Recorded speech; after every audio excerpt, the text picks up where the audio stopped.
মাশাল্লাহ, ছাদে এসেই দেখলাম আমার টগর ফুল গাছটায় অনেক দিন পরে একটা টগর ফুল ফুটেছে।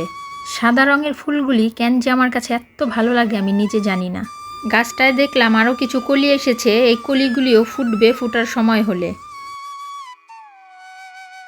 আসসালামু আলাইকুম, কেমন আছেন সবাই? আশা করছি সকলেই ভালো আছেন। আপনাদের দোয়া এবং আল্লাহর রহমতে আমিও ভালো আছি আলহামদুলিল্লাহ। কয়েকদিন যাবতই খুব বৃষ্টি হচ্ছে, কাপড় চোপড় ধুয়ে আর শুকাতে পারি না। আজকে আকাশটা পরিষ্কার দেখে বিছানার চাদরগুলো তুলে কাপড়ের সাথে ধুয়ে ছাদে শুকাতে দিয়ে গেলাম। কাপড় শুকাতে দিতে এসেই ছোট্ট এই বাহারি রঙের গাছটা আমার চোখে পড়লো। আমি আসলে এতদিন গাছটা লক্ষ্য করিনি। এখানে দেখলাম পোলাও পাতা গাছের গোড়া দিয়ে কয়েকটা গাছ হয়েছে। কিভাবে হয়েছে আমি জানি না, কিন্তু দেখতে মাশাআল্লাহ অনেক সুন্দর পাতাগুলো। এই গাছগুলোর নামও আমি জানি না, হয়তো কোনো পাতাবাহার গাছ হবে। কাপড় শুকিয়ে দিয়ে ছাদ থেকে নিচে নেমে এসেছি। ঘরে এসেই থালাবাটিগুলো ধুয়ে নিলাম। থালাবাটি ধোয়া শেষ হতেই কলিং বেলের আওয়াজ শুনতে পেলাম। গেটের কাছে গিয়ে দেখি যার কাছ থেকে রেগুলার গায়ের দুধ নেই, তো ওই আপা শাপলা বিক্রি করার জন্য আসছে। ওনার হাজব্যান্ড নাকি বন্ধে গিয়ে শাপলা তুলে এনেছে। ওই শাপলাগুলোই এখন 10 টাকা আটি করে বিক্রি করছে। তো আমি এক আটি নিয়ে নিলাম 10 টাকা দিয়ে।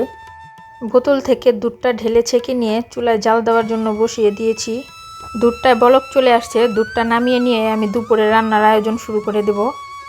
চাল ধুয়ে ভাতটা বসিয়ে দিয়েছি। ভাতটা হতে হতে আমি এই সুযোগে তরকারিগুলো কেটে ধুয়ে নিব। শাপলাটা আমি কেটে নিচ্ছি, শাপলা দিয়ে ডাল রান্না করব। আজ বিকেলে আবার ইঝানের কারাতে ক্লাস আছে, তো ইঝানকে কারাতে ক্লাসে নিয়ে যেতে হবে। এই জন্য সব কাজ একটু জলদি জলদি করে নিচ্ছি, দুপুরের খাওয়া দাওয়া করে যেন সময় মতো বের হতে পারি ক্লাসের জন্য।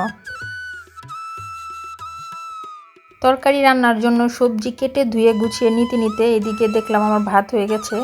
ভাতটা ঠিকা দিয়ে তরকারি রান্নার জন্য আগে মাছটা ভেজে নিচ্ছি। এগুলো কাকিলা মাছ, পেঁয়াজ টমেটো দিয়ে আমি ভুনা করব, এই জন্য মাছগুলোকে ভেজে নিচ্ছি। কাকিলা মাছ না ভেজে রান্না করলেও ভালো লাগে খেতে। পেঁয়াজ টমেটো মশলার সাথে ভালোভাবে কষিয়ে নিয়ে ভাজা মাছগুলো দিয়ে আমি ঝোল দিয়ে দিয়েছি তরকারিতে। তরকারিটা হয়ে গেছে, নামানোর আগে আমি একটু ধনিয়া পাতা দিয়ে দিলাম। সব কাজ সেরে গোসল করে নিয়ে দুপুরে খাওয়া দাওয়া করে নিয়েছি। তো বিকালে রওনা দিলাম ইঝানের ক্লাসের জন্য। খালের পাড় ধরে যাচ্ছি, তো দেখতে পেলাম খালটা পুরো ভরে গেছে বর্ষার পানিতে। কয়েকদিনের বৃষ্টিতে খালের পানি আরও বেড়ে গেছে। মেইন রোডে এসে অনেকক্ষণ দাঁড়িয়ে থাকার পরে একটা রিক্সা পেলাম। তো আমরা যেই দিকে যাব রিক্সাওয়ালা কাকা যাওয়ার জন্য রাজি হলো না। আমি বললাম যে 10 টাকা বাড়িয়ে দেব, এরপরে কাকা যাওয়ার জন্য রাজি হলো। আর এই যে গোলচক্কর আসতেই আমরা জ্যামে পড়ে গেলাম, এই জন্যই রিক্সাওয়ালা কাকা এই দিকে আসতে রাজি হয় নাই। কারাতে ক্লাসে যাওয়ার সময় এই জ্যামের কারণেই অনেক সময় আমাদের লেট হয়ে যায়, তাই বাসা থেকে একটু সময় নিয়ে বের হতে হয়, যেন ঠিক সময় মতো ক্লাসে গিয়ে পৌঁছাতে পারি। আমরা একটু আগেই বাসা থেকে বের হয়েছি, আর ক্লাসেও একটু আগেই পৌঁছে গেছি। ক্লাসে এসে দেখি এখনও বাচ্চা কাচ্চা সব আসেনি। তো পাশে একটা মেলা হয়, তো সময় পেয়ে ওই মেলাটাতেই ইঝান আর আমি গেলাম, আর এইখান থেকে কিছু কেনাকাটা করে নিলাম। মেলা থেকে বের হয়ে এসে দেখি বাচ্চা কাচ্চারা আসতে শুরু করেছে। আর একটু পরে যখন সবাই চলে আসে তখন সিনসি ক্লাসটা শুরু করে। সব বাচ্চাদেরকে গার্জিয়ানরা নিয়ে আসে, তো এখানে বসার ব্যবস্থা আছে, আমরা গার্জিয়ানরা এখানেই বসে থাকি।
এই তো ক্লাস শেষ করে আমরা বাড়িতে চলে যাচ্ছি। ক্লাসটা শেষ হতে হতে রাত হয়ে গেছে।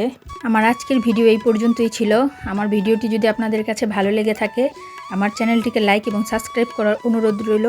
আমার সন্তান এবং পরিবারের জন্য দোয়া করবেন। আমিও দোয়া করি আল্লাহ তাআলা আপনাদের সবাইকে ভালো রাখুক, সুস্থ রাখুক। আল্লাহ হাফেজ।